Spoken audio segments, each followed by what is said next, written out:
ሰላም ሰላም ወደ ተመልካቾች እንዴት ናችሁ? እንደምን አላችሁ? ወሳኝ የሆነ መረጃ ይዤላችሁ መጥቻለሁ። ይህ መረጃ ምንድነው? ትላንትና አፋብን ከሸዋ ከወሎና ከጎጃም የተውጣጣ ከ2000 በላይ ልዩ ኮማንዶ እንግዲህ ማስመረቁ ይታወቃል። ይህ ያስደነገጠው የብልጽግናው ኃይል ከፍተኛ የሆነ ዘመቻ ከጎንደር በርካታ ሰልጠኝ ሰራዊቶችን ለመውሰድ በጣም ከፍተኛ ነው። አይደለም የሚመረቅ ሰልጣኝ ሰራዊት ለመላክ ቀርቶ ለአንድነቱ ስብሰባ እንኳን ወደ ቋራ ሲኬድ የተከፈለውን መስዋዕትነት ይታወቃል። ስለዚህ በዛ ምክንያት ባለፈው ጎንደር ላይ በተካሄደ ስልጠና ከወሎና ከጎንደር ብቻ ልዩ ኮማንዶዎች ልክ እንደ ትላንት ነው ያለ ብዛት ያለው ልዩ ኮማንዶዎች ተመርቋል። ትላንት ደግሞ ከጎጃም ከሸዋና ከወሎ ተወጣቶ ተመርቋል። ይህ ምንድነው? ከወሎ ከሁለቱም ነው።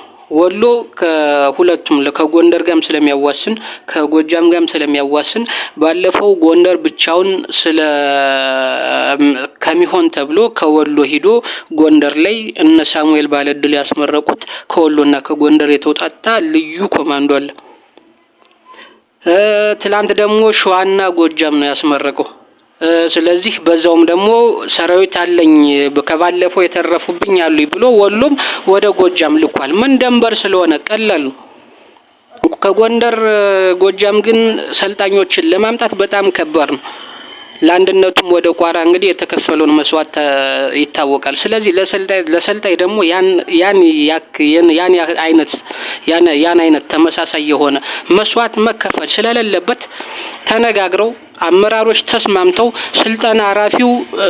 ስልጠና ኃላፊው አርበኛ ሳሙኤል ባለድል አምኖበት በሱ ውሳኔ በሱ የአመራርነት ጥበብ ምክንያት ነው እንደዚህ ሆኖ። ስለዚህ የብልጽግና ሰራዊቶች አሁን የሚዲያ ሰራዊቶች ለመከፋፈል ጎንደርን ከጎጃም ለመከፋፈል የሚያደርጉት ነገር አይሳካም፣ ውሸት ነው። ምክንያቱ ይሄ ነው። ስለዚህ ይሄ ደግሞ መስዋዕትነትን ለመቀነስ ነው እንጂ ሌላ ነገር አይደለም። ባለፈው ጎንደር ላይ ከወሎና ከጎንደር የተውጣጣ ተመርቋል። ትላንት ደግሞ ከጎጃም ላይ ከሸዋና ከጎጃም የተውጣጣ ተመርቋል። ነገር ግን ከወሎም ትንሽ ባለፈው የተረፈ በርካታ ሰልጣኝ ስለነበር የተረፋሉ። ከጎጃም ላይ ቅርብ ስለሆነ ተሰለጥናችሁ ተብሎ እነዛ አብረው ተሰልጥኗል። ስለዚህ በዚህ መሰረት ምሬ እንዴት ተገኘ ለሚባለው ደግሞ ምሬ ምክትል ወታደራዊ አዛዥ ነው።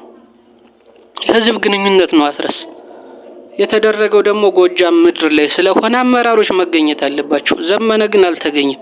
መልእክት ነው ያስተላለፈው። መከተው አልተገኘም። ስለዚህ መከፋፈያ አጀንዳ ሊሆን አይችልምና ጥንቃቄ ያስፈልጋል።